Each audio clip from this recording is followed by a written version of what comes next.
प्रिय छात्रों, महाकवि जयशंकर प्रसाद की अमर काव्य कृति कामायनी के तृतीय सर्ग की पंक्तियों की व्याख्या इन दिनों हम कर रहे हैं। आप देखते हैं कि श्रद्धा के मन में जो लज्जा का प्रवेश होता है, तो लज्जा और श्रद्धा के साथ स्वगत कथन जो है उसको इन पंक्तियों में प्रसाद जी रखते हैं और आगे बढ़ाते हैं। पंक्तियां देखते हैं। अंबर चुंबी हिम श्रृंगों से कलरव कोलाहल साथ लिए, विद्युत की प्राणमयी धारा बहती जिसमें उन्माद लिए। अंबर चुंबी, आकाश को छूने वाली, चूमने वाली। कलरव कल कल ध्वनि उन्माद मस्ती। अंबर चुंबी हिम श्रृंगों से कलरव कोलाहल साथ लिए, विद्युत की प्राणमयी धारा बहती जिसमें उन्माद लिए। लज्जा कहती है कि मैं नव युवतियों के उस सौंदर्याकर्षण की देखभाल करती हूँ जो उनके अंग प्रत्यंगों में बड़े उन्माद के साथ एक अत्यंत तीव्र धारा के रूप में बहता रहता है, और जो उस पर्वतीय झरने के समान है जो आकाश को चूमने वाली बर्फीली चोटियों से निकलकर अपनी कोलाहलमयी कल कल ध्वनि द्वारा बिजली की धारा के समान बड़ी तीव्रता से बहता रहता है, और उन्नत चोटियों से गिरने के कारण जिसमें एक अनोखा प्रवाह और उन्माद दिखाई देता है। अंबर चुंबी हिम श्रृंगों से कलरव कोलाहल साथ लिए।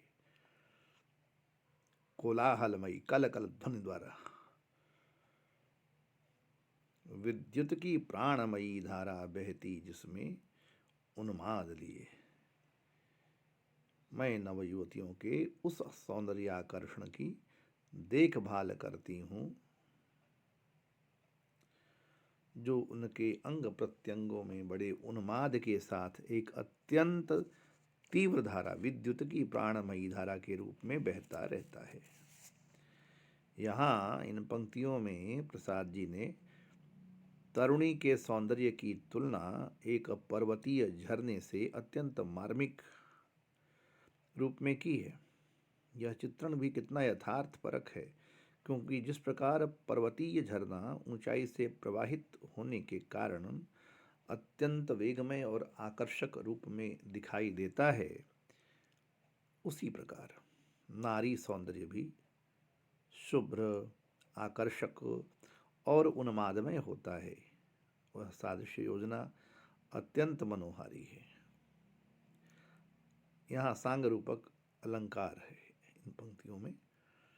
मंगल कुमकुम की श्री जिसमें, निखरी हो उषा की लाली। भोला सुहाग इठलाता हो, ऐसी हो जिसमें हरियाली। लज्जा श्रद्धा से कह रही है कि मैं उन भोली भाली तरुणियों की देखभाल करती हूँ जिनमें मंगल कुमकुम की लालिमा के समान मंगल कुमकुम की श्री जिसमें, निखरी हो उषा की लाली। मैं उन तरुणियों की भोला सुहाग इठलाता हो, ऐसी हो जिसमें हरियाली। मैं उन भोली भाली तरुणियों की देखभाल करती हूँ जिनमें मंगल कुमकुम की लालिमा के समान सौंदर्य की कांतिमयी आभा ऐसी प्रतीत होती है जैसे उषा की लाली उनके मुखों पर छिटक आई हो और उससे उनके अंग प्रत्यंग निखर उठे हों, जो अत्यंत भोली भाली हों तथा अपने सौभाग्य पर इठला रही हों, और जिनमें यवनोचित प्रसन्नता और इच्छाओं का आनंद दिखाई पड़ रहा हो। कवि ने कुमकुम रोली और उषा की लाली के द्वारा नारी के यौवनोचित सौंदर्य का अत्यंत मनोहारी चित्र यहाँ प्रस्तुत किया है।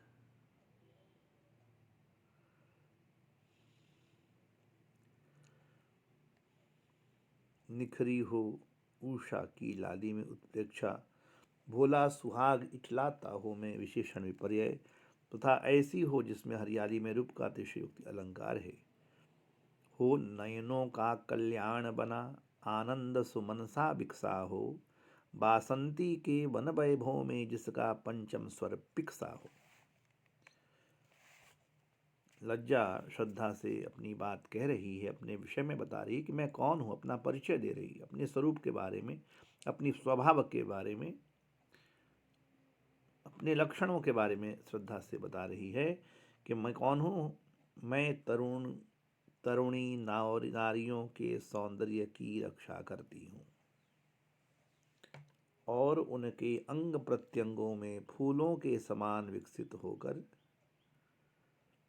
देखने वाले के नेत्रों को प्रसन्न करके उनकी दर्शनाभिलाषा को संतुष्ट करती हूँ। मैं उस सौंदर्य की संरक्षिका हूँ जो पूर्ण विकसित शरीर वाली युवतियों की ऐसी मादक मधुर वाणी के रूप में प्रकट होता है जैसी कि वसंत ऋतु के समय फूलों से भरे हुए समस्त वन के वातावरण से कोयल की मीठी बोली सुनाई देती है। यहाँ पर कवि ने नारी अंगों के विकास हेतु सुमनों और मधुरवाणी के लिए कोयल की काकली को उपमान स्वरूप प्रस्तुत किया है, जो पारस्परिक होते हुए भी मनोहारी, सादृश्य मूलक और प्रसंगानुरूप है। यहाँ पर उपमा अलंकार है। जो गूंज उठे फिर नस नस में, मूर्छना समान मचलता सा, आँखों के सांचे में आकर रमणीय रूप पर ढलता सा। लज्जा फिर कहती है कि मैं उन सुंदर तरुणियों की संरक्षिका हूँ जिनका सौंदर्य संगीत की मूर्छना बनकर, जो गूंज उठे फिर नस नस में, मूर्छना समान मचलता सा, आँखों के सांचे में ढलकर रमणीय रूप बन ढलता सा। लज्जा कहती है कि मैं उन सुंदर तरुणियों की संरक्षिका हूँ जिनका सौंदर्य संगीत की मूर्छना की भांति सुनने वालों को सम्मोहित व्यामोहित कर देता है और जो दर्शकों की आंखों में ऐसा समा जाता है जैसे वह सुंदर युवती सांचे में ढली गई मूर्ति हो और उसका रूप अत्यंत चित्ताकर्षक तथा रमणीय हो। कवि ने यहाँ पर अपनी कलात्मक शैली में सुंदर युवती की अंगों एवं उसकी मधुर वाणी का अत्यंत मनोहारी चित्रण किया है। यहाँ पर उपमा अलंकार है। नयनों की नीलम की घाटी जिस रसघन से छा जाती हो, वह कौंध की जिससे अंतर की शीतलता ठंडक पाती हो। महत्वपूर्ण पंक्तियां हैं कामायनी की कि नयनों की नीलम की घाटी जिस रस घन से छा जाती हो, वह कौंध की जिससे अंतर की शीतलता ठंडक पाती हो।